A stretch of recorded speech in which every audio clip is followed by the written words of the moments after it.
बिस्मिल्लाहिर्रहमानिर्रहीम, अस्सलाम वालेकुम। वेकअप पाकिस्तान के एक नए एपिसोड के साथ मैं आपकी होस्ट सना हारून। उम्मीद करती हूँ कि आप लोग जहाँ कहीं भी होंगे खैर आफियत के साथ होंगे। हफ्ते का पहला दिन मंडे बड़ा मोटिवेटेड होता है, तो एक छोटा सा कोट आपके साथ शेयर करना चाहूँगी कि every morning you have two choices. First is continue to sleep with your dreams और वेकअप एंड चेज दैम। तो उठिए, अपनी सुबह को बड़ा एनर्जेटिक बनाइए, अपने जो गोल्स हैं उसके हवाले से सोचिए। और अगर आप सोते रह जाएंगे तो लाजमी सी बात है वो आप ड्रीम्स में तो देख सकते हैं लेकिन उनको आप पाए तकमील तक नहीं पहुंचा सकते। तो ये तो छोटी सी बात थी नाज़रीन, और बाकायदा तौर पे अब अपने शो का आगाज़ करेंगे। नाज़रीन, औरत जो है, आज हम वुमेन्स के ऊपर बात करना चाह रहे थे क्योंकि कहते हैं कि वजूद ज़न से है तस्वीर कायनात में रंग। माशरे में जो औरत का वजूद है बड़ा ही खूबसूरत है, और औरत के बिना इस माशरे में कोई रंग भी नहीं है, कोई खूबसूरती भी नहीं है।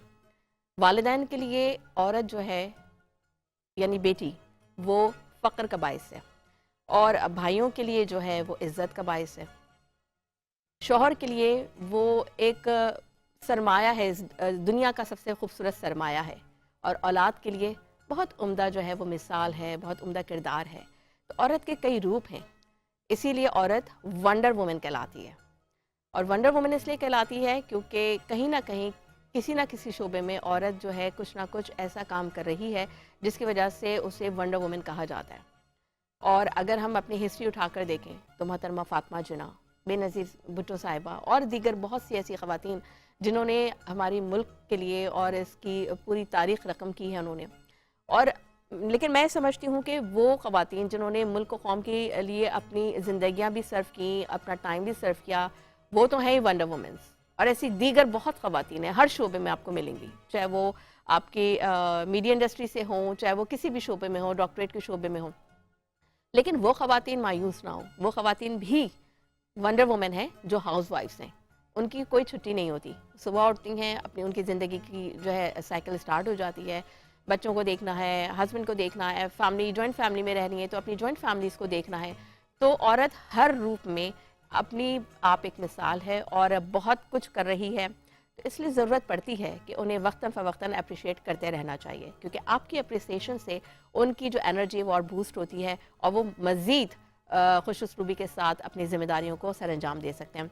आज ये सारी जो मैंने तमहीद बांधी है वो इसलिए बांधी क्योंकि आज मेरे पास एक बड़ी खूबसूरत और बड़ी ही एनर्जेटिक जो है खातून मौजूद हैं, और वो भी अपनी मिसाल आप हैं, और वो भी एक वंडर वुमेन है, और wonder women of association of Pakistan की जनरल सेक्रेटरी हैं। तो आइए आपकी मुलाकात करवाते हैं ज़ूफ़िशा आसिम से। अस्सलाम वालेकुम ज़ूफ़िशा, कैसी हैं? Good morning. वालेकुम अस्सलाम, very good morning to you as well. Thank you so much for your precious time कि आपने वक्त निकाला और आप हमारे पास आई।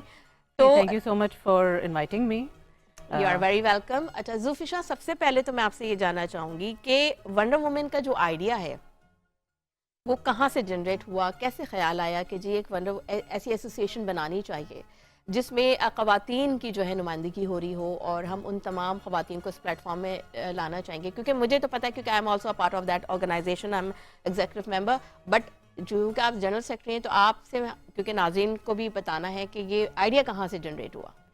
जी, एक्चुअली क्या है कि हमारे मुल्क में माशाल्लाह इतनी ख़वातीन इतना अमेजिंग काम कर रही हैं, बिल्कुल, लेकिन अनसंग जा रही होती हैं। किसी को नहीं पता होता उनके बारे में, उनके मुतालिक, उनकी अचीवमेंट के बारे में और उनकी पूरी जर्नी के बारे में। इनफैक्ट सो वंडर वुमेन का जो हमने प्लेटफॉर्म शुरू करा तो वो इसलिए था कि हम उनको लाइमलाइट में लेकर आएँ, उनको हीरोज़ बनाया जाए। क्योंकि देखिए हमारी जो यूथ आती है, जब यूथ अपना कंटिन्यू कीजिए। ओके सॉरी, तो जब हमारी यूथ अपना कंटिन्यू शुरू करती है, अपना लाइफ की जर्नी स्टार्ट करती है, तो उनके पास देखने को एक एग्जांपल सेट करने के लिए कोई पैरामीटर्स नहीं होते। उनको कहा जाता है कि जी आप डॉक्टर बन जाएं, आप इंजीनियर बन जाएं, आप पैरामेडिक्स में आ जाएं, या आप टीचर बन जाएं, अगर मैं स्पेशली ख़वातीन की बात करूं। सो हमारे यहाँ एक तो ये नहीं बताया जाता कि जी आप बैंकर भी बन सकती हैं, बिल्कुल, आपको ये नहीं बताया जाता कि आप पायलट भी बन सकती हैं, आपको ये नहीं बताया जाता कि आप एजुकेशन के इस फील्ड में और बहुत कुछ अचीव कर सकते हैं।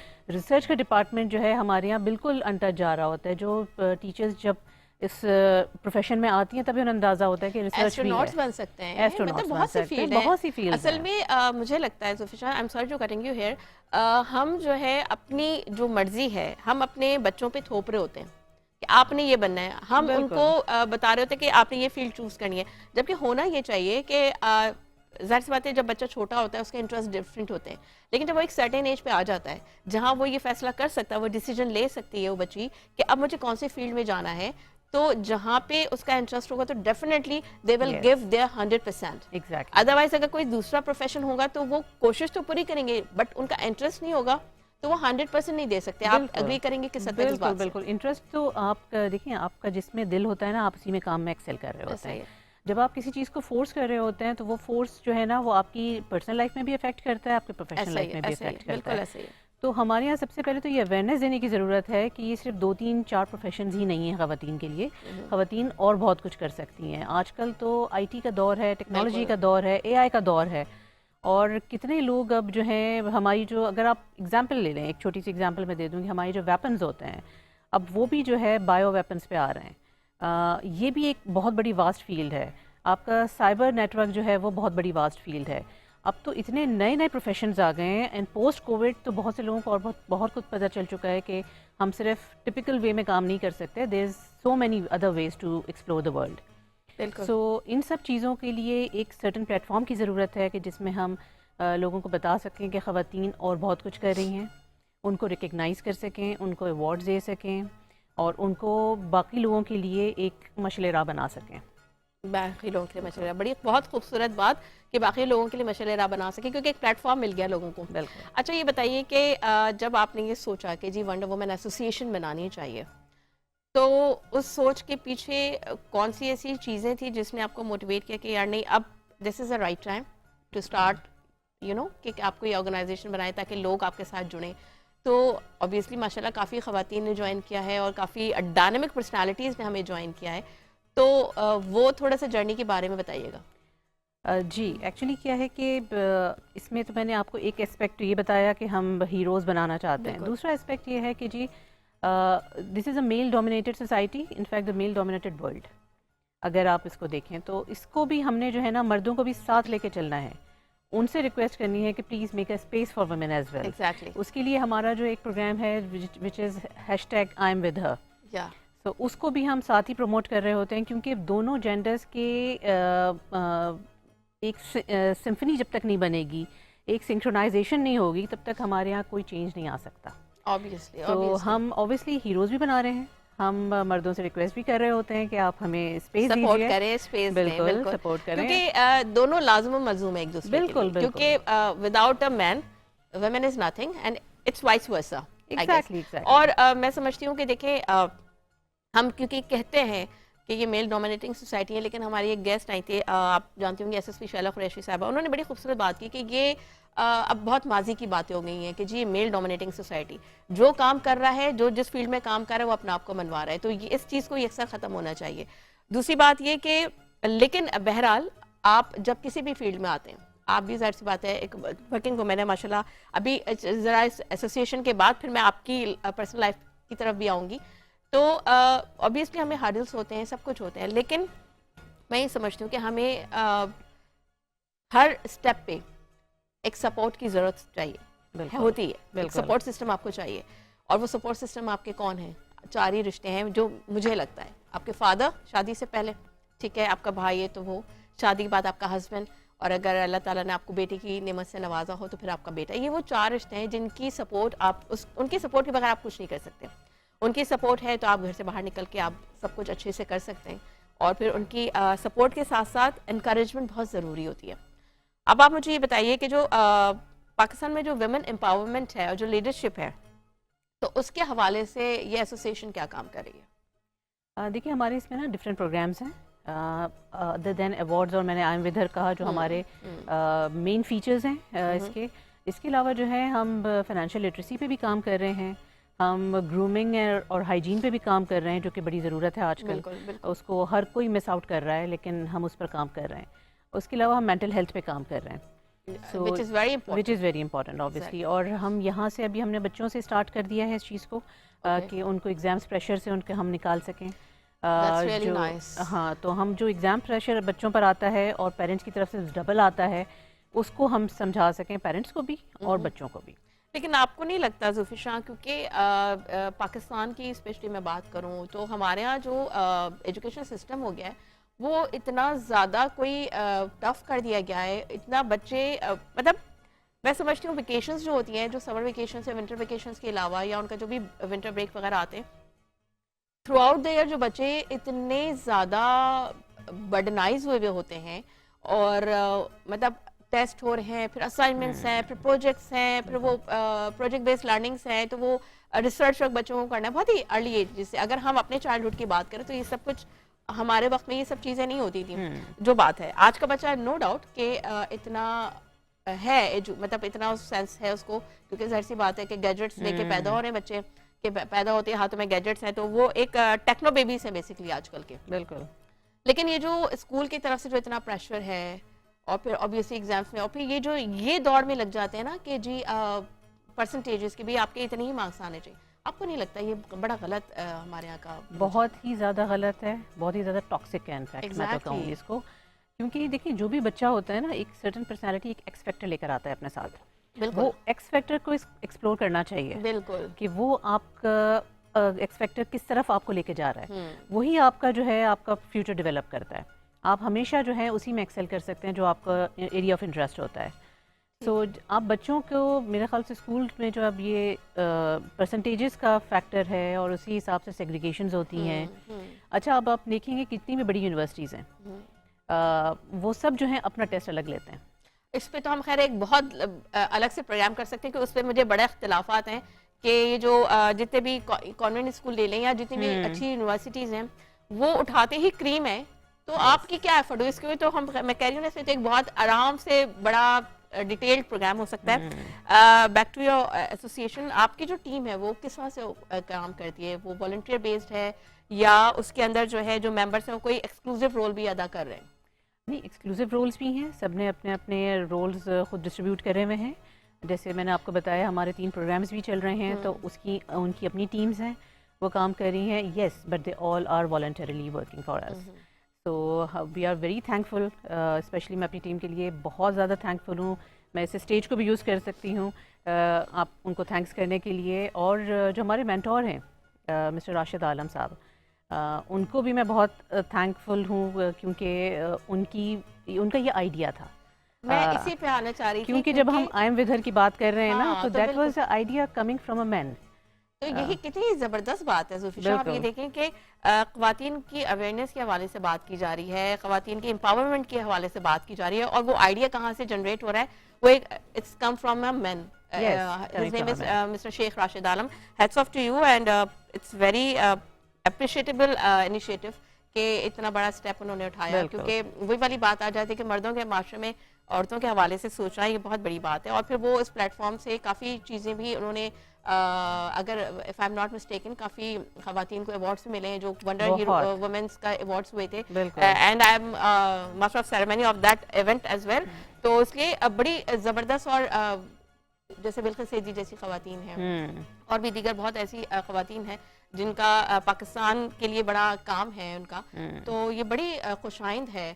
तो आप लोग वुमेन एम्पावरमेंट के लिए बहुत अच्छा काम करें। अब ये बताइए, जो करियर काउंसलिंग है वो आप लोग किस तरह कर रहे हैं? जैसे देखें, जो एजुकेटेड वुमेन है उसको तो चले ठीक है, उनको कहीं ना कहीं प्लेटफॉर्म्स मिल जाते हैं, उनको अवेयरनेस भी होती है, लेकिन उन खवातीन का क्या जो दही इलाकों से हैं, उनके पास बड़े टैलेंट होते हैं। आप देखें वो कितनी ज़बरदस्त कढ़ाइयाँ कर रही होती हैं, कितने खूबसूरत बैग्स बना रही होती हैं। अच्छा, हम लोग जब गए थे, हमारा एक इवेंट था, हम दुबई गए थे, तो हमारी पूरी टीम जब गई तो वहाँ पे जो बैग्स हमें वहाँ पे एज अ सुवेनियर के तौर पे उन्होंने जो एक पूरा एक बैगेज मिला था, तो उसके अंदर वो बैग से बड़े खूबसूरत से और वो पूरी सारे पाकिस्तान से उन्होंने मंगवाए हुए थे। तो आप ये देखिए कितना खूबसूरत काम है, लेकिन वही वाली बात है कि उन लोगों को तो वो बहुत ही कतीर रकम भी नहीं देते, मतलब कतीर रकम तो नहीं देते, लेकिन बहुत ही गैर मामूली सी रकम ना होने के बराबर उनको देते हैं। और अगर उनको ये पता चल जाए यही बैग्स बाहर जाके कितने में सेल आउट हो रहे हैं, तो उन खवातीन के लिए आप लोग कुछ कर रहे हैं, उनको कोई ऐसा प्लेटफॉर्म फराहम किया है कि उनको भी अवेयरनेस हो सके कि उनके अंदर कितना टैलेंट है और वो घर बैठे कितना अच्छा कमा सकती हैं? बिल्कुल, उनके ना सिर्फ ये कि हम उनके टैलेंट को एक्सप्लोर कर रहे हैं, बल्कि उनको उस हिसाब से भी ट्रेनिंग दे रहे हैं कि वो अपने एक प्लेटफॉर्म को खुद यूज़ कर सकें, जो उनका प्लेटफॉर्म उनको डिजिटल प्लेटफॉर्म दिया जाए सेल करने के लिए, जिसको वो खुद से ऑपरेट कर सकें, क्योंकि आजकल मोबाइल हर कोई ऑपरेट कर लेता है। तो इस तरह से उनके पास डायरेक्ट उनकी जो है एम्पावरमेंट होगी। तो उनको सिर्फ ये रियलाइज़ कराना है कि दे हैव द पोटेंशियल, उनको ये रियलाइज़ कराना है कि दे कैन डू इट, और उनको बस ये रियलाइज़ कराना है कि जब वो खुद से करना शुरू करेंगी तो the confidence that they gain it's unmatchable.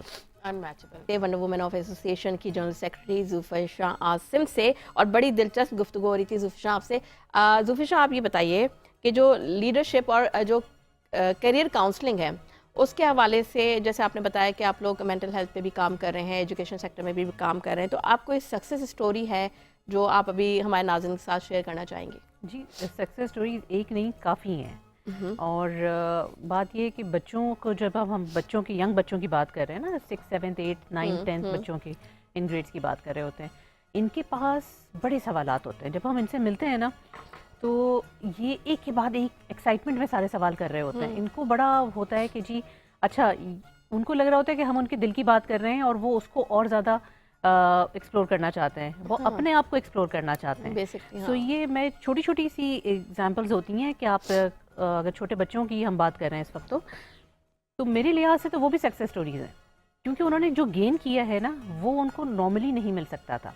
क्योंकि हम ऐसे ऐसे स्कूल्स में भी हम गए हैं, ऐसे ऐसे एरियाज़ में भी हम गए हैं कि जहाँ पर बच्चियों को पढ़ाना तो बहुत दूर की बात है।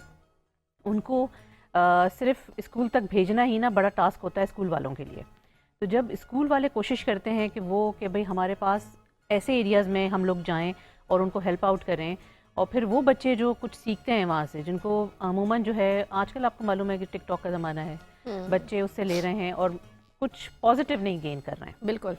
तो लेकिन वो ऐसा नहीं है कि वो करना नहीं चाहते, वो करना चाहते हैं, लेकिन उनको उसका प्लेटफॉर्म नहीं होता, तो फिर वो उस प्लेटफॉर्म का यूज़ कर रहे हैं, और उस प्लेटफॉर्म को यूज़ करने में फिर ऑब्वियसली वहाँ के डूज एंड डोंट्स भी हैं, तो फिर बच्चों को नहीं पता होता, तो फिर वो कुछ गलत चीज़ें भी वहीं से एक्सप्लोर कर लेते हैं। नहीं, क्योंकि जब हम एंटरटेनमेंट की बात करते हैं ना, तो एंटरटेनमेंट अब बहुत वास्ट हो गया है। अब हर चीज़ जो है एंटरटेनमेंट के उसमें जुमरे में आ जाती है। लेकिन ये भी गलत है ना, हर चीज़ नहीं आती, क्योंकि आप देखिए ना, एंटरटेनमेंट में और यानी गलत चीज़ों में एक डिफरेंशिएट होना चाहिए। वो डिफरेंस ख़त्म हो गया बेसिकली। वो समझ रहे हैं कि जो भी टिकटॉक पे आ रहा है, या जो भी कैपकट यूज़ कर रहा है, या जो भी ऐसे ऐप्स यूज़ कर रहे हैं, उसमें जो भी हम वीडियो बना रहे हैं, बस हम एंटरटेन कर रहे हैं। तो सब चीज़ को आप एंटरटेन के उसमें हम नहीं लेकर आ सकते। इसका डिफरेंशिएट जो है ख़त्म हो गया, तो इसको लोगों में अवेयरनेस लाने की बहुत ज़रूरत है, बहुत ज़्यादा ज़रूरत है, क्योंकि ये this will not lead you anywhere. Exactly. आपको बहरहाल जो है ऐसे प्रोग्राम्स बनाने चाहिए जो बच्चों को अट्रैक्ट भी करें, उसमें एंटरटेनमेंट का फैक्टर भी हो, उनकी इंगेजमेंट का फैक्टर भी हो, आपका इंटरलिंक्ड हो दोनों चीज़ें एक दूसरे के साथ। हमें इस तरह से प्रॉब्लम्स के हवाले से अब अपनी पूरी डायनामिक्स को ना, जो एजुकेशन सिस्टम की हमारी डायनामिक्स है, हम सबको बैठ के सोचना चाहिए कि हमें इसको अब हमने किस तरह से रेनोवेट करना है अगेन अपनी अपनी लाइफ में। अपनी लाइफ। अच्छा जी, बहुत इंपॉर्टेंट है, क्योंकि ना सिर्फ ये कि हम अपने घर की बात करें, जो चीज़ आपके एनवायरनमेंट में चल रही होती है, जो आपकी सोसाइटी में चल रही होती है, उसने इवेंचुअली आपके घर के अंदर आना होता है। बिल्कुल ऐसे ही है। तो अगर अपने घर को आप समझ रहे हैं कि आप सेव कर लेंगे इस तरह से, तो दैट्स जस्ट नॉट पॉसिबल। आपको सोसाइटी के लिए ओवरऑल वर्क करना पड़ेगा, otherwise that will enter your house. देखिए, घर के चार दीवारी में तो आप कंट्रोल कर सकते हैं ना, मतलब ऑब्वियसली बच्चे ने बाहर निकल के जाना है, बच्ची हो या बच्चा हो, घर से बाहर निकल के जाना है, हम आप भी निकलते हैं, तो वो आप घर की चार दीवारी के अंदर तो कर सकते हैं, लेकिन जब बच्चा बाहर जा रहा है, सोसाइटी में जो चीज़ें देख रहा है वो अडाप्ट करता है। बिल्कुल करता है, ठीक है, डायरेक्टली और इनडायरेक्टली इम्पैक्ट आता है लाइफ के ऊपर। तो सही कह रहे हैं। अच्छा, ये बताइए कि आप कहते हैं कि हर औरत की एक कहानी है, तो किसी की आप कोई एक कहानी सुनाना पसंद करेंगे? कोई ऐसी ख़ास जो आप लोग इतना सर्वे करते हैं या प्रोग्राम्स कर रहे हैं, डिफरेंट किस्म की ख़वातीन से आप लोगों का मिलना होता है, तो कोई एक किसी की कोई एक ऐसी स्टोरी जो आपके बस दिल को लग गई हो?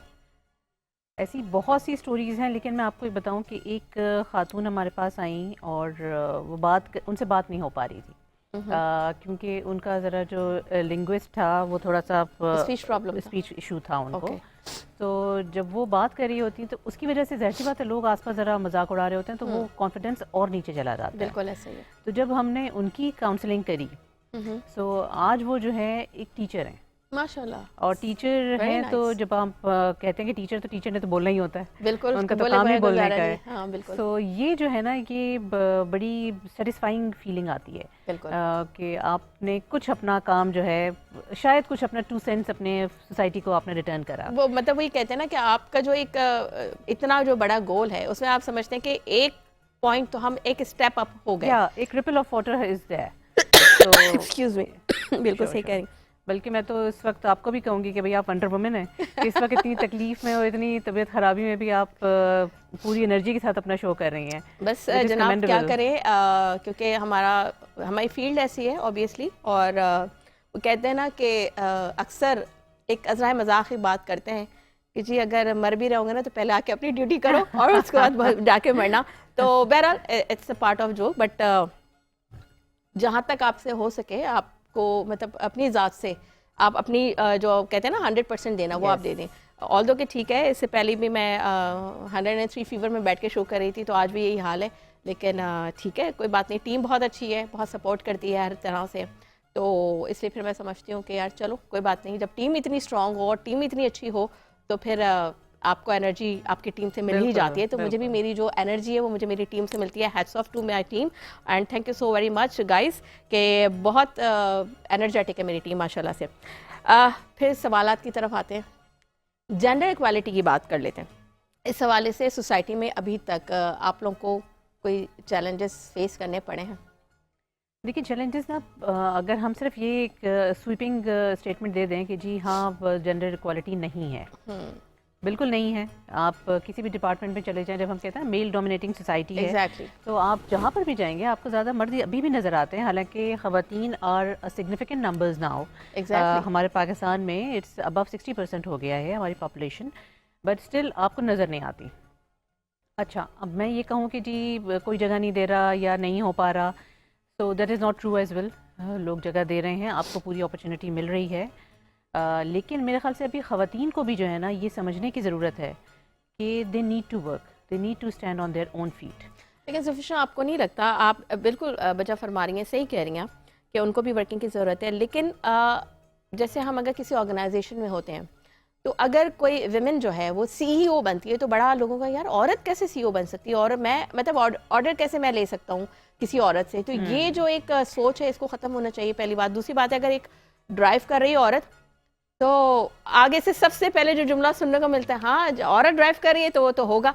मतलब औरत एक्सपर्ट भी हो सकती है ना, आपसे भी अच्छी गाड़ी ड्राइव कर बिल्कुल। सकती है। मतलब नथिंग इज इम्पॉसिबल। इम्पॉसिबल का लफ्ज देखिए, तो हमारी डिक्शनरी में होना ही नहीं चाहिए। इम्पॉसिबल तो वर्ड ही नहीं है ना, इट्स हाँ। I am possible. हाँ एग्जैक्टली। तो वो तो देखें, अगर खातून कोई सीईओ बन गई है ना, हाँ। तो इसका मतलब है कि उनमें कुछ था जो वो बन गई है। ऑब्वियसली कुछ देखें, टैलेंट था, कुछ स्पार्क था। बिल्कुल। ऐसे ही तो कोई सीईओ की सीट कोई पे नहीं नहीं बैठ किसी को बना सकता सकता। किसी भी डेजिग्नेशन पे।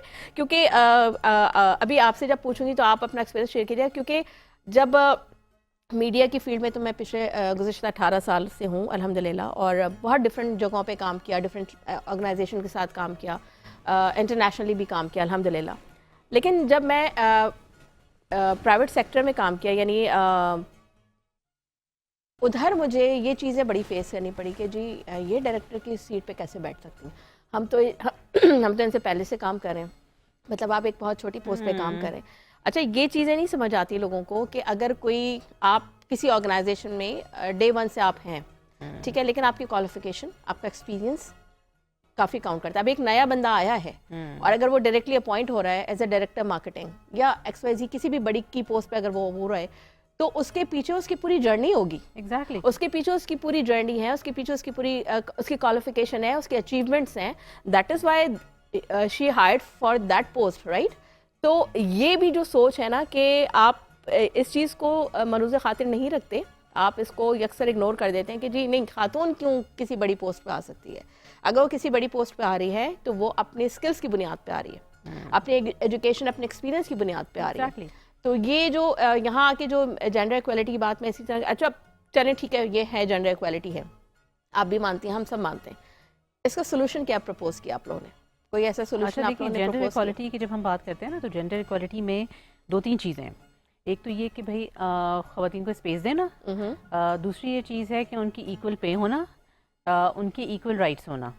अच्छा, जब राइट्स की हम बात करते हैं ना, तो यहाँ पर जेंडर की थोड़ी सी डिफरेंस आ जाती है, क्योंकि मतलब मैं इक्वालिटी या इनइक्वालिटी की बात नहीं कर रही हूँ। बीइंग अ वुमन, हमारे डायनामिक्स डिफरेंट होते हैं, मेन के डायनामिक्स डिफरेंट होते हैं, तो ऑब्वियसली चीज़ें थोड़ी सी डिफरेंट होती हैं। लेकिन हमें को एग्जिस्ट करने के लिए एक दूसरे को समझना पड़ेगा, इस चीज़ को एक्सेप्ट करना पड़ेगा कि ये भी अब माशरे का हिस्सा है। आप किसी भी टाइम पर जैसे आप चले जाएं, किसी भी आप इदारे में चले जाएं, आप, हमारा तो ये कहना है कि एटलीस्ट 33% आप दें स्पेस ख़वातीन को, जो कि अभी भी 33% भी नहीं है। नहीं है, बिल्कुल नहीं। तो अभी इसमें बहुत कुछ काम करना बाकी है।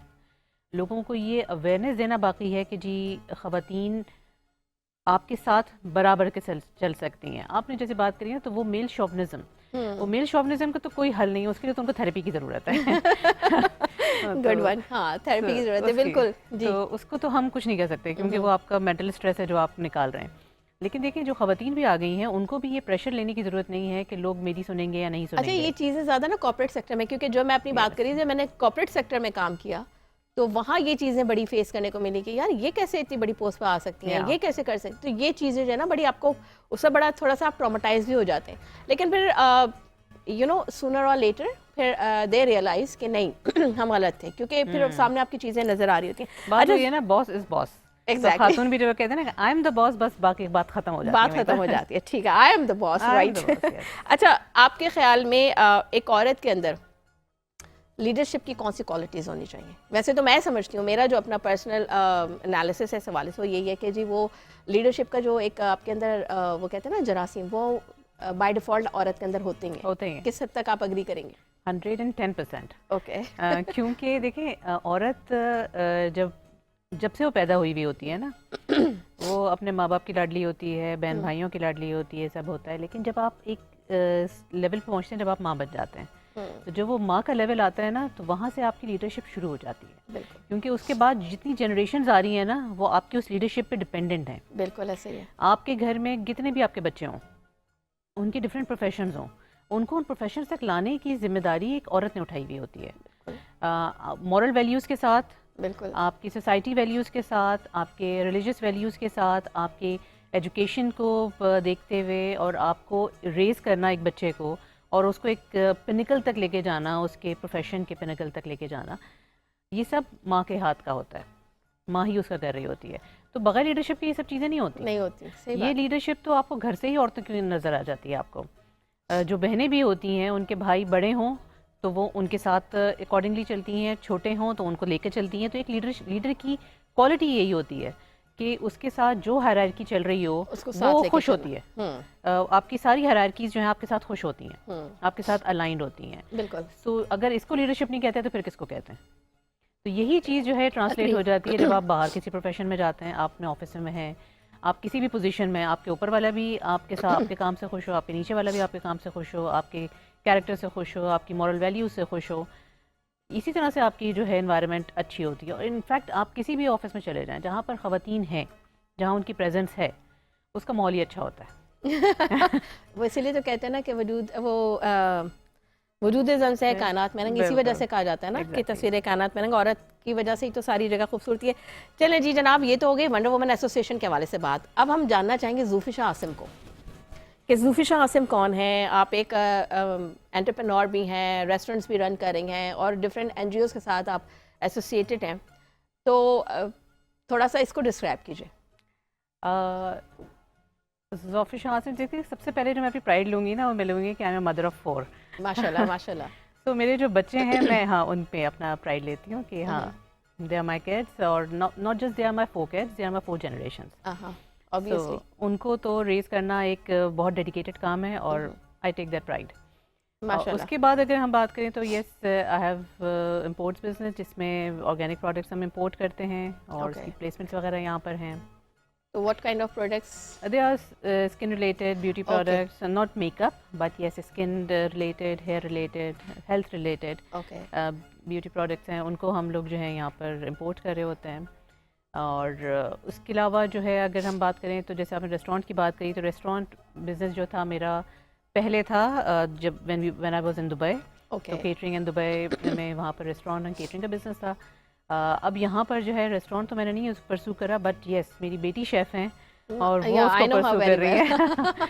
है वो प्रोफेशनल शेफ़ हैं, वो उसको माशाल्लाह. परसू कर रही हैं। Mhm. और बाकी यस, जो आपने एनजीओज़ की बात करी है, तो एनजीओज़ वंडर वुमेन एसोसिएशन के साथ मेरा लिंक है और बहुत मेरे दिल के करीब है ये एसोसिएशन और हम इसका सबके काम। दिल के करीब है. बिल्कुल।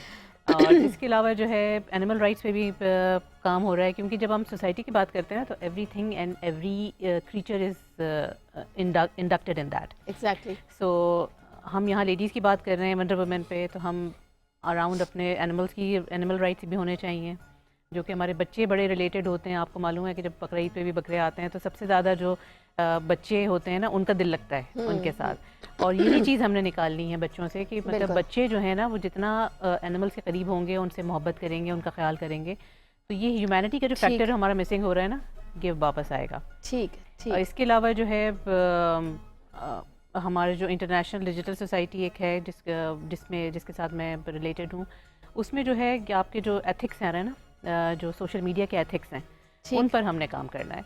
कि आपको पता हो कि जी, जैसे आप स्कूल में जा रहे हैं ना, आपको पता है कि आपने कौन सा लिखना है, क्या चीज़ लिखनी है, क्या करना है, पढ़ना है, तो ये अनटैप्ड और अनटच जा रहा है सोशल मीडिया, इसके भी कुछ एथिक्स होने चाहिए बिल्कुल एथिक्स होने और चाहिए. इनको लेजिस्लेचर्स में आना चाहिए। ये ठीक बिल्कुल ठीक है. अनटैप्ड नहीं होना नहीं चल चाहिए. सकता। बिल्कुल सही कहेंगे Zufisha, and thank you so very much.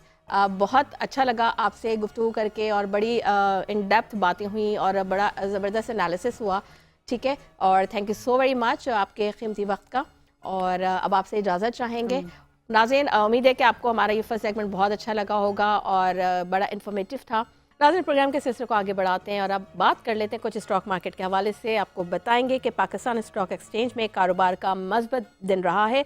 100 index में इजाफा. पाकिस्तान स्टॉक एक्सचेंज में कारोबार का मज़बूत दिन रिकॉर्ड किया गया, जहां 100 इंडेक्स में इजाफा देखा गया. कारोबारी रोज़ के अख्ताम पर 100 इंडेक्स 1719 पॉइंट्स के इजाफे के साथ के बाद 1,13,206 पॉइंट्स पर बंद हुआ था, और कारोबारी दिन के दौरान 100 इंडेक्स 1,594 पॉइंट्स के बैंड्स में रहा है.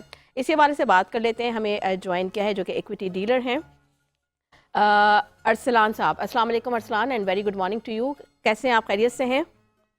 जी वालेकुम अस्सलाम मैडम, अल्हम्दुलिल्लाह खैरियत से हैं जी, आज दिन के आगाज़ हुआ है जब, तो मार्केट में क्या ट्रेंड देखने में आ रहा है? बुलिश है या मार्केट क्रैश हुई है? किस तरह का ट्रेंड देख रहे हैं आप? देखिए, अगर हम पिछले लास्ट फ्राइडे की बात करें तो मार्केट ने एक ज़बरदस्त किस्म का पॉजिटिव नोट पे क्लोज किया था और तकरीबन 1050 पॉइंट प्लस में मार्केट बंद हुई थी. और आज भी जब मार्केट का फर्स्ट डे स्टार्ट हुआ तो वही कंटिन्यूशन थी और तकरीबन 300 पॉइंट 290 पॉइंट के अराउंड मार्केट प्लस में ओपन हुई. लेकिन उसके बाद क्या हुआ कि इंटरनेशनल मार्केट जिस तरह से आज क्रैश की हैं, उसी का सेंटिमेंट को हमने यहाँ पे मार्केट में भी देखा और तकरीबन मार्केट इस टाइम 580 पॉइंट माइनस में ट्रेड हो रही है.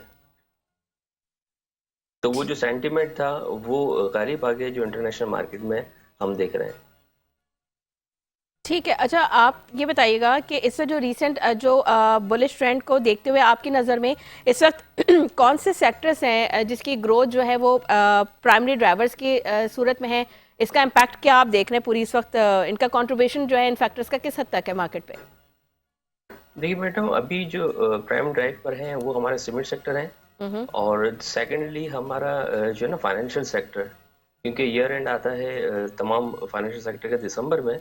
तो हम देख रहे हैं कि लास्ट फ्राइडे भी नेशनल बैंक अपना हाईएस्ट परसेंट पे बंद हुआ था, अपर लॉक बंद हुआ था, 10% बढ़ा था और आज भी तकरीबन 1 से 1.5 रुपये प्लस में है. और इसके साथ साथ जैसे हमने देखा था डिस्काउंट रेट कम हुआ था, तो उस दिन हमने वहाँ पे इम्पैक्ट नहीं देखा था मार्केट में, स्पेशली सीमेंट सेक्टर में. लेकिन आज हम देख रहे हैं कि सीमेंट सेक्टर में उसका रिफ्लेक्ट कर रहा है और सीमेंट सेक्टर के जो शेयर्स हैं वो ग्रीन जोन में ट्रेड हो रहे हैं. ओके. अच्छा, आपने बात की कि इस वक्त सीमेंट सेक्टर जो है उसकी थोड़ा अच्छी परफॉर्मेंस है, पॉजिटिव देख रहे हैं. तो अगर बैंकिंग सेक्टर की बात की जाए तो जो कमर्शियल बैंकिंग सेक्टर है, तो उसमें सेलिंग प्रेशर जो है वो कितना देखने में आ रहा है? नहीं, देखिए अभी ओवरऑल हम देखें ना, कमर्शियल बैंकिंग में आ जाए, कन्वेंशनल बैंकिंग में, तो एज सच कोई इतना प्रेशर मार्केट में नहीं है. हमने अगर हम एक नेशनल बैंक को ही देखें तो वो उस वक्त लास्ट फ्राइडे अपर लॉक पे बंद हुआ था और आज भी पॉजिटिव जोन में ही ट्रेड हो रहा है। हमने लास्ट फ्राइडे देखा था कि दो फाइनेंशियल रिजल्ट आए थे कि जो काफ़ी बेहतर थे, तो वही रिदम और वही मोमेंटम अभी मार्केट में हम देख रहे हैं बैंकिंग सेक्टर में। अब क्योंकि फाइनेंशियल ईयर्स का आगाज होने जा रहा है, तो हम देखेंगे इंशाल्लाह एक रैली बनती हुई आपके बैंकिंग सेक्टर में। ठीक है। अच्छा अरसलान, ये बताइए जो स्टेट बैंक की जानिब से जो मॉनिटरिंग पॉलिसी का ऐलान किया गया 13% से 12% पे आए, तो इसका कोई इम्पैक्ट पड़ा मार्केट पे अभी इनिशियली, या आप आइंदा आने वाले दिनों में देखेंगे कि उसका इम्पैक्ट आएगा मार्केट पे? हाँ, देखिए मैडम, अगर हम बात करें ना डिस्काउंट रेट की, तो वो ऑलरेडी इनकॉर्पोरेट हो चुका था। अभी जब हमने देखा था कि फाइनेंस मिनिस्टर ने विजिट किया था पाकिस्तानी स्टॉक एक्सचेंज, और 12 हम पीएम से भी ये सुन चुके हैं कि ये जो आपका इंटरेस्ट रेट है ये सिंगल डिजिट में आ जाएगा। तो वो हम इनकॉर्पोरेट हुआ हुआ देखते हैं मार्केट में। यही वजह थी कि मार्केट में कोई ओवर रिएक्ट नहीं हुआ डिस्काउंट रेट कम होने के बावजूद। लेकिन इंशाल्लाह हम आने वाले टाइम में देखेंगे कि ग्रेजुअली जो है ना वो मार्केट के अंदर इसका जो है ना वो रिफ्लेक्ट करेगा। ठीक है। अच्छा अरसलान साहब, थोड़ी फॉरेन इन्वेस्टमेंट के हवाले से अगर हम बात करें, तो इस वक्त पाकिस्तान स्टॉक एक्सचेंज में जो है जो फॉरेन इन्वेस्टर्स हैं वो किस हद तक इन्वेस्ट कर रहे हैं, और अगर कर रहे हैं तो कौन से सेक्टर्स हैं जिसमें वो ज़्यादा इन्वेस्ट कर रहे हैं? सॉरी। अच्छा मैडम, अगर हम देखें ना लास्ट वीक का अगर हम डेटा देखते हैं, तो फॉरेन इन्वेस्टर नेट सेलर थे थ्रू आउट मार्केट। फंड्स ने भी जो है ना लास्ट वीक सारा माल बेचा है। जो रिटेल क्लाइंट्स था वो नेट बायर था लास्ट वीक। तो अगर हम देखें ऑयल एंड गैस की शेयर्स के अंदर फॉरेनर्स के हैं, फूड्स में उन्होंने माल बेचा था, सीमेंट सेक्टर में भी माल बेचा था अगर हम लास्ट वीक की बात करें। तो अभी देखें आज का क्या डेटा आता है कि किस तरफ मार्केट के अंदर है ना वो बाइंग साइड रहते हैं। लेकिन नेक्स्ट वीक तो थ्रू आउट फॉरेनर्स जो है ना वो सेलर थे। ठीक है। अच्छा, थोड़ा सा अगर इकोनॉमिक इंडिकेटर्स की बात की जाए, तो जो जीडीपी ग्रोथ है उसका जो रेट है, और दूसरी इकोनॉमिक इंडिकेटर्स जो हैं उसका मार्केट पर क्या इम्पैक्ट आ रहा है, और कोई स्पेसिफिक इंडिकेटर्स हैं जो ज़्यादा जो है इस वक्त इम्पोर्टेंट समझे जा रहे हैं? बेटा, अभी जो सबसे ज़्यादा जो मार्केट के अंदर देखा जा रहा है, एक तो हमारा इंटरेस्ट रेट है, और सेकंड जो है ना वो इन्फ्लेशन। इन्फ्लेशन हम देख रहे हैं कि डे बाय डे जो है ना वो ड्रॉप हो रहा है, और उसकी यही वजह है एक कि जिसकी वजह से मार्केट के अंदर एक बाइंग साइड भी हम देख रहे हैं। और कल हमने देखा है कि जो सेविंग सर्टिफिकेट थे इस पर भी जो है ना गवर्नमेंट ने कम किया है। तकरीबन 12% जो रिटर्न था वो 11.88 पर आ गया सेविंग सर्टिफिकेट पर। ठीक ठीक तो है। ये अगर मार्केट के लिए बेहतर है वहां से जी जी अरसलान साहब, जी कहिए, कंटिन्यू कीजिए बात। जी जी, मैं यही कह रहा हूँ कि वहां से पैसा निकलेगा तो इंशाल्लाह ये फर्दर बेहतर होगा स्टॉक मार्केट के लिए। दूसरे एवेन्यू में जिस तरह से हमारा कम हो रहा है ना रेट, तो वो वहां से पैसा इंशाल्लाह स्टॉक मार्केट की तरफ आएगा, क्योंकि यहाँ पर जो कंपनीज है ना वो बहुत डिस्काउंट पे अभी भी ट्रेड हो रही हैं। अभी भी उनमें काफी गुंजाइश है बढ़ने की। अच्छा, इन्वेस्टर्स को इस वक्त किस किस्म की स्ट्रैटेजीज अपनानी चाहिए, जो रिस्क मैनेजमेंट स्ट्रैटेजीज कहलाती हैं, वो किस तरह की उन्हें अपनानी चाहिए, कि किसी स्पेसिफिक स्ट्रैटेजी को आप रेकमेंड करेंगे? अच्छा देखिए मैडम, हमारे यहाँ पे थोड़ा सा अलमिया ये है कि हमारे यहाँ जो इन्वेस्टर आता है ना वो इन्वेस्टमेंट करता है प्राइस की रेट के ऊपर। सपोज कर देते हैं कि कोई इन्वेस्टर आता है, लैक ऑफ इंफॉर्मेशन होती है या उनको पता एक प्रॉपर नॉलेज नहीं होती, तो वो ये समझता है कि यहाँ पर हम 10 रुपए का शेयर लेंगे और 12 रुपए होगा हम बेच देंगे। तो इस सोच के साथ हमारे यहाँ पर इन्वेस्टमेंट आता है। अगर अगर हम देखें तो इन्वेस्टमेंट पॉइंट ऑफ व्यू से जो भी इन्वेस्टर आए वो जाए डिविडेंड इनकम की तरफ। अब डिविडेंड इनकम की तरफ जो है ना वो हमारे यहाँ पर रुझान कम है, जिसकी वजह से ये होता है कि इन्वेस्टर आ तो जाता है, लेकिन जब मार्केट के अंदर अप डाउन होती है ना तो वो अपना पैसा यहाँ पे जाया कर देता है, क्योंकि उसने जो इन्वेस्टमेंट की थी वो प्राइस की अप्रिसिएशन पे की थी, नॉट डिविडेंड इनकम पे। तो एक जो है ना वो प्रॉपर चैनलाइज होना चाहिए इन्वेस्ट। ठीक है अरसलान, आपको लगता है कि ये जो डॉलर के जो रेट्स हैं वो अप एंड डाउन होते हैं, तो इन्वेस्टर्स के लिए जो है काफ़ी कॉन्फिडेंस उनका शेकी हो रहा होता है, क्योंकि जैसे अभी आपने कहा कि उन्होंने प्राइस को देखते हुए इन्वेस्टमेंट की थी, लेकिन फिर वो उनकी इन्वेस्टमेंट ज़ाया हो जाती है। क्या कहेंगे इस हवाले से आप? जी जी बिल्कुल, वो यही है ना, क्योंकि डिविडेंड इनकम पे जब तक इन्वेस्टर या सरमायाकार इस तरफ नहीं आएंगे डिविडेंड इनकम की तरफ, वो चलती हुई मार्केट में कमा तो लेंगे पैसा प्राइस बढ़ने से, लेकिन जब मार्केट क्रैश कर जाती है तो वो फिर जो है ना वो नुकसान की तरफ चले जाते हैं। तो हमारी एडवाइस यही होती है कि जब भी इन्वेस्टर आए तो वो थोड़ा स्टडी करके आए, होमवर्क करके आए, और ऐसे स्ट्रीम या ऐसे सेक्टर में आए जिनका compound of rate of return बेहतर हो। तो उसमें क्या होता है कि उनका जो फंड है या कैपिटल है वो हिट नहीं करता, मार्केट गिरती है लेकिन क्या होता है कि वापस रिकवर हो जाती है। इन केस अगर वो प्राइस नहीं भी आते तो डिविडेंड की सूरत में उनको एक कांस्टेंट रिटर्न मिलता है। कांस्टेंट रिटर्न मिलता है। ठीक है, बेहद शुक्रिया अरसलान अहमद आपका, आपके कीमती वक्त का। आपने एनालिसिस दिया अपना स्टॉक मार्केट के हवाले से कि इस वक्त जो इन्वेस्टर्स हैं उनको रिसर्च करके आना चाहिए, अपना पूरा होमवर्क करके आना चाहिए ताकि उनको लॉस कम से कम हो। नाज़रीन, प्रोग्राम के सिलसिले को आगे बढ़ाएंगे। नाज़रीन, अब शो में एक बड़ी दिलचस्प स्टोरी शामिल करते हैं। आपको बताते हैं कि जर्मन शहरी ने 120 दिन ज़ेरे आब रहने का आलमी रिकॉर्ड कायम किया है। बड़ा मुनफरद वाक़या हुआ है ये जी। मकसद ये साबित करना था कि समंदर भी इंसानी आबादियों के लिए बेहतरीन साबित हो सकते हैं। जर्मन शहरी का ऐसा कहना है। और जर्मनी के एरोस्पेस इंजीनियर 59 साला रोडेगर कोच ने 120 दिन पानी के अंदर रहने का आलमी रिकॉर्ड कायम किया। नाज़रीन, किस तरीके से 120 दिन वो रहे होंगे और किस तरह से सरवाइव किया होगा उन्होंने।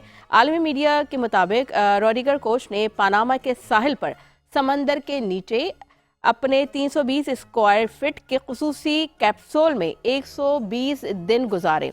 रोडिगर कोच के कैप्सूल में तमाम ज़रूरी अशिया मौजूद थीं, जिनमें बिस्तर, बैतुल कला, टीवी, कंप्यूटर, वाओ, इंटरनेट और हत्ता के एक एक्सरसाइज बाइक भी शामिल थी।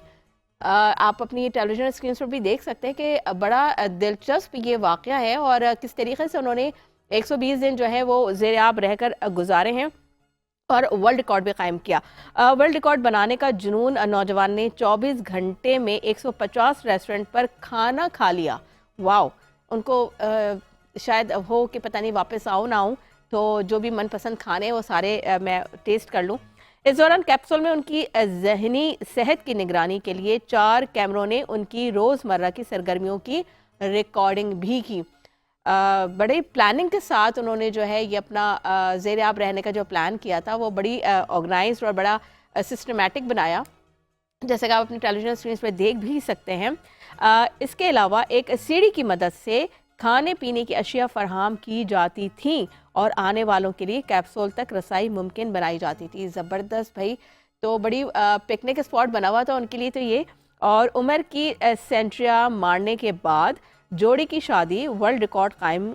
गिनीज वर्ल्ड रिकॉर्ड की जज सुजाना रेनेस ने तस्दीक की है कि रोडिगर कोच ने अमरीकी शहरी जोसेफ डिटोरी का रिकॉर्ड तोड़ दिया है। जनाब, अच्छा, इससे पहले भी ये रिकॉर्ड कायम किया गया था और इसको जो है रोडिगर कोच ने जो है ये रिकॉर्ड ब्रेक किया है। रोडिगर कोच का मानना है कि ये रिकॉर्ड कायम करने का मकसद ये साबित करना है कि समंदर में भी इंसानी आबादियों के लिए बेहतरीन साबित हो सकते हैं। जाहिर सी बात है, जब इस तरह का एनवायरनमेंट होगा, हर चीज़ उनके पास मौजूद होगी, एक्सरसाइज करने के लिए साइकिल तक मौजूद है और खाने पीने की अशिया उन तक पहुँच रही है, तो जाहिर सी बात है फिर मुमकिन। लेकिन इसके लिए भी जिगरा चाहिए नाज़रीन।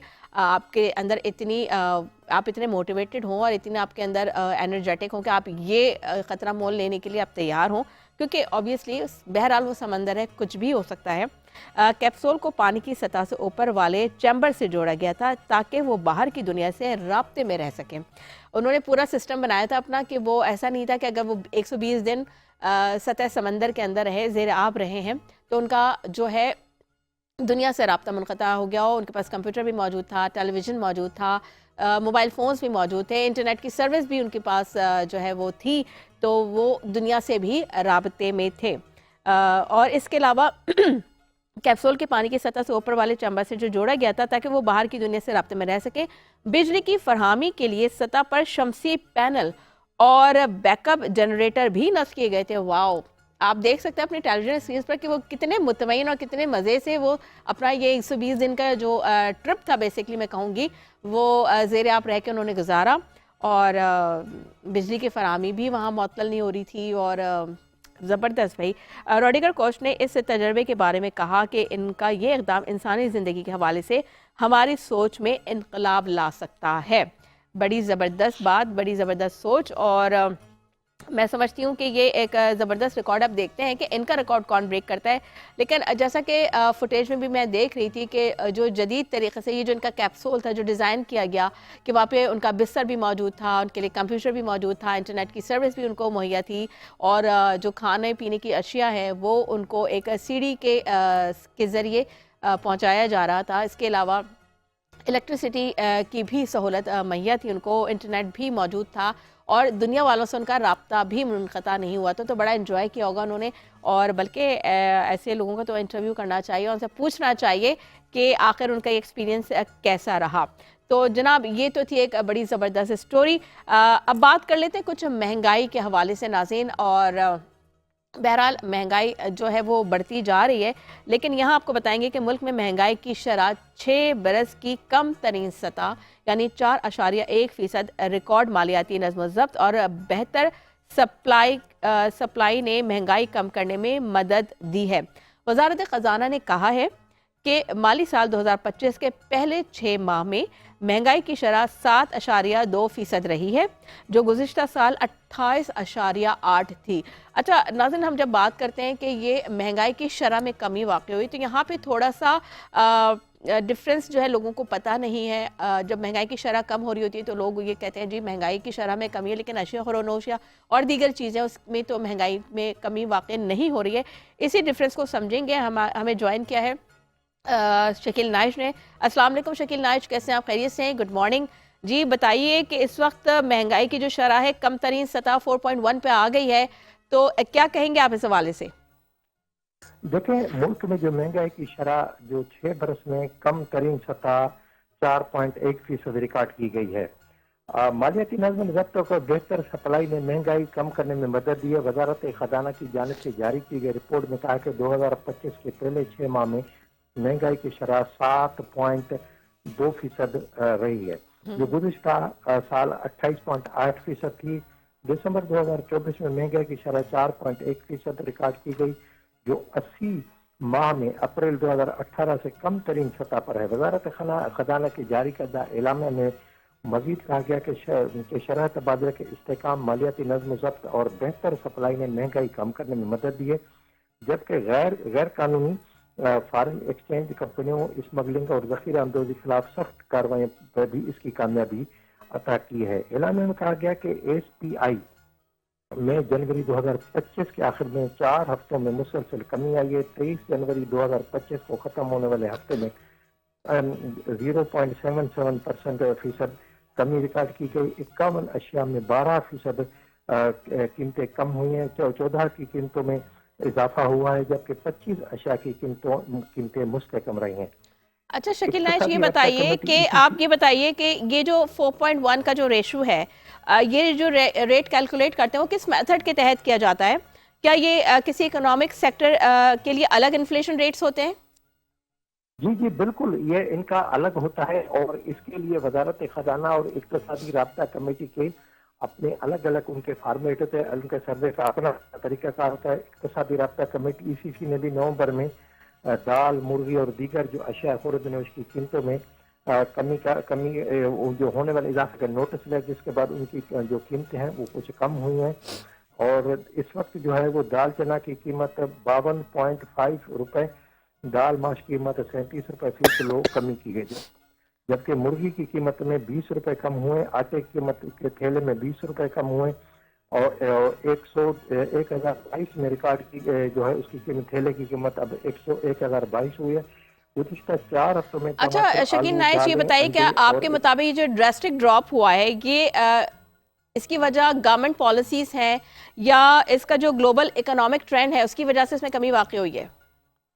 देखें, जो एक तो आलमी सतह पर भी कसादबारी हुई है और आलमी सतह पर भी चीज़ों के अशिया जो खुर्द-ए-नोश है उनकी कीमतों में कमी हुई है। तेल की कीमतें नहीं बढ़ी हैं, जिसकी वजह से हुकूमत को अशिया खुर्दनोश की कीमतों में कमी करने का जो है एक मौका मिला है। और इसी में हुकूमत की जानिब से बराह रास्त किसी को तंग करने के बजाय इदारती तौर पर उनको जो तंजीमें हैं, ताजिर तंजीमों, उनसे रब्ता किया, उन्हें इस चीज़ के लिए कायल किया, जिसके बाद इन चीज़ों को या उनके जो टैक्सेस थे उनमें कुछ नरमी की गई। तो उसके बाद तो अशिया खुर्दनोश उनकी कीमतें या तो कम होना शुरू हुई हैं या फिर उनमें इस्तेकाम आया, वो ज़्यादा नहीं बढ़ी हैं। जी ठीक है शकील नाज, बेहद शुक्रिया आपका, आपके कीमती वक्त का बहुत शुक्रिया। आपने हमें बताया जो इन्फ्लेशन रेट है उस हवाले से। और अब आपको लिए चलते हैं स्पोर्ट्स की दुनिया में और आपको बताते हैं कि जनाब पीसीबी ने चैंपियंस ट्रॉफी की इफ्तिताही तकरीबात का शेड्यूल तैयार कर लिया है।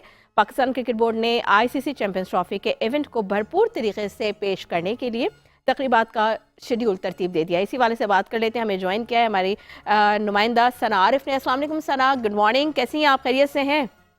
वालेकुम अस्सलाम, गुड मॉर्निंग टू यू। मैं बिल्कुल ठीक, होपफुली आप भी ठीक होंगी। अल्हम्दुलिल्लाह, तबीयत तो खैर मेरी नासाज है, लेकिन खैर आप बताइए कि पीसीबी ने शेड्यूल जारी कर दिया है, क्या शेड्यूल है इफ्तिताई तकरीब का? जी बिल्कुल, पीसीबी की जानिब से जो है वो इसका प्रॉपर शेड्यूल जो है वो जारी कर दिया गया है। हमारे पड़ोसी मुल्क जो है वो रंग में भंग मुसलसल डाल रहे थे और काफ़ी हद तक उन्होंने डाली भी, लेकिन पीसीबी के जो चेयरमैन है मोहसिन नकवी, उन्होंने मुंह तोड़ जवाब दिया है। कहा यह जा रहा था कि जी एक भी इफ्तिताही तकरीब जो है वो पाकिस्तान में नहीं हो सकेगी, इनकी तैयारियां मुकम्मल नहीं होंगी, ये होस्ट अच्छे से नहीं कर सकेंगे। तो पीसीबी के जो चेयरमैन है मोहसिन नकवी, उन्होंने जवाब में एक के बजाय तीन ओपनिंग सेरेमनीज जो है वो रख दी हैं। 3 इफ्तिताही तकरीबात जो है वो अब इस चैंपियन ट्रॉफी की होंगी। 3 इस तरह से होंगी कि एक जो है वो होगी 7 तारीख को होगी लाहौर में, और जिसमें वज़ीर आज़म शहबाज शरीफ जो है वो शिरकत करेंगे और कज़ाफ़ी स्टेडियम का जो है वो प्रॉपर जो है उसकी क्योंकि अपग्रेड किया गया है उसकी भी ओपनिंग रखी जाएगी। तो एक तकरीब जो है वो 7 तारीख को होगी। उसके बाद 11 तारीख को कराची के नेशनल बैंक स्टेडियम में जो है वो दूसरी ओपनिंग सेरेमनी होगी, जिसमें चीफ गेस्ट होंगे पाकिस्तान के सदर आसिफ अली जरदारी। इसके बाद जो है वो तीसरी और सबसे मेन जो ओपनिंग सेरेमनी इसकी होगी वो होगी 16 फरवरी को। तो एक के बजाय अब 3 जो है वो ओपनिंग सेरेमनीज हो रही हैं चैंपियंस ट्रॉफी एक की जगह 3 ओपनिंग सेरेमनीज हो रही हैं। ज़बरदस्त, पता लगेगा इंडिया को इंशाल्लाह वेरी सून। अच्छा ये बताइए, जो इवेंट मैनेजमेंट है उन्होंने जो इसकी जो लॉजिस्टिक चैलेंजेस हैं उसको किस तरह से मैनेज किया है? कोई स्मार्ट टेक्नोलॉजी यूज़ कर रहे हैं उसको मैनेज करने के लिए? जी बिल्कुल, बहुत ही कम टाइम के अंदर जो है वो हमने देखा है कि इन्होंने एक तो बिल्डिंग्स को तैयार कर लिया और ऊपर से जो जितनी भी डिफ़िकल्टीज़ आ रही हैं उसको मैनेज करने के लिए बहुत बेहतरीन टेक्नोलॉजीज़ का जो है वो इस्तेमाल किया जा रहा है। टाइम क्योंकि कम था, 3 इवेंट्स को उन्होंने मैनेज करना है। उसके अलावा मैचेस जो हैं वो चैंपियंस ट्रॉफी से पहले ही यहाँ पर ट्राई नेशन सीरीज़ होनी है लाहौर में भी और कराची में भी, तो मैचेस को भी देखना है उन्होंने। उसके बाद उन्होंने साथ में ओपनिंग सेरेमनीज़ को भी देखना है। तो काफ़ी ज़्यादा टफ है ये उनके लिए, लेकिन बहुत स्मार्टली वो इसको लेकर चल रहे हैं। और अब तक की रिपोर्ट्स के मुताबिक तो यही है कि सारी चीज़ें जो हैं वो ऑन टाइम हैं और बहुत ही बेहतरीन जो है वो रिजल्ट निकल के सामने आएगा। ठीक है। अच्छा सना, जब कोई भी इवेंट होता है स्पेशली क्रिकेट जो है, क्योंकि क्रिकेट लवर्स इतने हैं, बहुत एक बड़ी तादाद है जो कि क्रिकेट के शायकीन की है, तो ये जो ओपनिंग सेरेमनीज होती हैं बड़ी ये लोगों की मरकूज़ रहती हैं उनकी नज़रें, तो किस किस्म का प्लानिंग किया गया है? कोई थीम जो है बनाई गई है या और इंटरनेशनल परफॉर्मर्स को भी इनवाइट किया गया है? अब तक तो इसको थोड़ा सा सीक्रेट रखा जा रहा है, लेकिन क्योंकि हमारा काम यही होता है कि हम खबर के पीछे लगे रहते हैं कि क्या हो रहा है, क्या ब्रेक करेंगे आप? तो हम मुसलसल इसी के पीछे लगे हुए हैं कि आया हमें पता चल सके कौन से परफॉर्मर्स आ रहे हैं। लेकिन हमने इसके ड्राफ्ट के हमने जो है वो पीएसएल का ड्राफ्ट भी देखा था, तो वो भी उसमें पाकिस्तान के हेरिटेज को नुमाया किया गया था। इसी तरह अब तक की रिपोर्ट्स के मुताबिक यही है कि इसमें होपफुली पाकिस्तान के जो नामवर गुलकार हैं या परफॉर्मर्स हैं उनको जो है वो नुमाया किया जाएगा, ताकि पाकिस्तान को, क्योंकि 28 साल बाद एक होस्टिंग का मौका मिला है, तो पाकिस्तान की जो टैलेंट है या पाकिस्तान की जितना हेरिटेज है उसको जितना ज़्यादा नुमाया कर सकें वो किया जाएगा। अच्छा, ऑडियंस और ऑनलाइन जो क्रिकेट फैंस हैं उनके लिए कोई अट्रैक्टिव कुछ ऐसी चीज़ें प्लान की गई हैं? सोशल मीडिया कैंपेन्स या कोई हैशटैग प्लान किया गया है? हैशटैग्स का तो अभी ज़्यादातर अनाउंस नहीं किया गया, लेकिन जो ऑनलाइन कैंपेन्स हैं वो मुसलसल जारी हैं और उसका रिजल्ट यही था कि जब टिकट्स हैं वो डेट से पहले जो है वो सोल्ड आउट हो चुकी हैं। तो कैंपेन्स इनकी बहुत भरपूर तरीके से जारी हैं। बाकी सबको ही इंतजार था कि कब अच्छा, आप कह रही ट्रॉफी हैं कि होगी। टिकट सोल्ड आउट हो चुके हैं, तो सना ये बताइए कि टिकट्स की क्या कीमत जो है रखी गई है, और जिन लोगों को नहीं मिल सके टिकट तो वो क्या करें? दो फेजेस में सना टिकट्स जो है वो इसको रखता है आईसीसी। एक इनका फिजिकल फेज होता है और एक इनका ऑनलाइन फेज होता है। ऑनलाइन फेज में ये 30% टिकट्स जो है वो सेल करने के लिए रखते हैं। 30% जो टिकट्स थी वो आप समझिए कि रातों रात बिक गई। उसके बाद शायकीन क्रिकेट की जानिब से बहुत ज्यादा डिमांड की जा रही थी, क्योंकि बहुत से लोग जाकर फिजिकली टिकट्स को परचेज नहीं कर पाते, लेकिन वो मैच देखने के बहुत ज्यादा ख्वाहिशमंद होते हैं। बिल्कुल ऐसे ही है। शायकीन क्रिकेट की ऑन डिमांड जो है वो 10% टिकट्स और ज्यादा जो है वो इंक्रीज की गई ऑनलाइन सेल के लिए, जिसके बाद हमने ये देखा कि वो भी जो है वो रातों रात सेल हो गई और वो 40% टिकट खत्म हो गई। उसके बाद से इनका सेकंड फेज शुरू हो गया जो कि फिजिकल टिकट्स का है, और अब ये कहा जा रहा है कि वो भी काफी हद तक जो है वो सेल होती हुई नजर आ रही हैं। तो अभी भी जो फिजिकल टिकट्स हैं जो कि कराची के पाकिस्तान के काफी ज्यादा शहरों में जो है वो सेल की जाएंगी। टीसीएस के 108 दफातर पर आपको आईसीसी चैंपियंस ट्रॉफी की टिकट्स मिल सकती हैं। तो जिन्होंने अभी भी नहीं ली वो अभी भी जाकर ले सकते हैं। अभी भी जाके ले सकते हैं। बस सना ने बता दिया, जिन्होंने टिकट्स नहीं लिए फौरन से जाके परचेज कर लें। अच्छा, थोड़ा सिक्योरिटी के हवाले से बताइएगा कि ऑब्वियसली इंटरनेशनल प्लेयर्स आ रहे हैं, तो उनकी सिक्योरिटी के लिए क्या प्लान्स किए गए हैं, और पीसीबी ने क्या लॉ इन्फोर्समेंट एजेंसी से कोई कोऑर्डिनेशन की है इस हवाले से? जी बिल्कुल। देखें, एक तो ये कि हमें 28 साल बाद एक इवेंट की होस्टिंग मिली है। इसमें 8 जो है वो गैर मुल्की टीमें हैं। आया एक टीम जो है वो पाकिस्तान नहीं आ रही, लेकिन फिर भी एक मुल्क इसकी होस्टिंग कर रहा है, तो रिस्पॉन्सिबिलिटीज जो है वो बहुत ज्यादा है। और सिक्योरिटी को एक रीजन बनाया जा रहा था कि जी इंडिया ने कहा कि जी हम वहां नहीं जा रहे क्योंकि सिक्योरिटी थ्रेट है। तो ये बहुत सारी चैलेंजेस हैं जिसको जो है वो हमने पार करना है, और जो उनके इल्जामात थे उनको गलत साबित करना है। इसलिए पीसीबी जो है बजाते मोहसिन नकवी जो है वो इस सब चीजों का जायजा ले रहे हैं। सिक्योरिटी का प्लान जो है डेफिनेटली ये एक इनका अपना सीक्रेट मीटिंग। अच्छा सना, सना आपसे ये जानना चाहूंगी, नहीं कहा जा सकता है कि फुल प्रूफ सिक्योरिटी के इंतजाम जो है उसको तश्कील दे दिया गया है और आइंदा कुछ दिनों में ठीक है। सना ये बताइएगा कि रोहित शर्मा पहले आने वाले थे पाकिस्तान फोटो सेशन के लिए, फिर वही भारत की वही हठधर्मी आ गई सामने, और फिर वो मैं ना मानू की रट के जी हम नहीं आएंगे। तो इस हवाले से कुछ अपडेट्स हैं? उन्होंने कुछ फैसला बदला इंडिया ने, या अभी उसी फैसले पे हैं?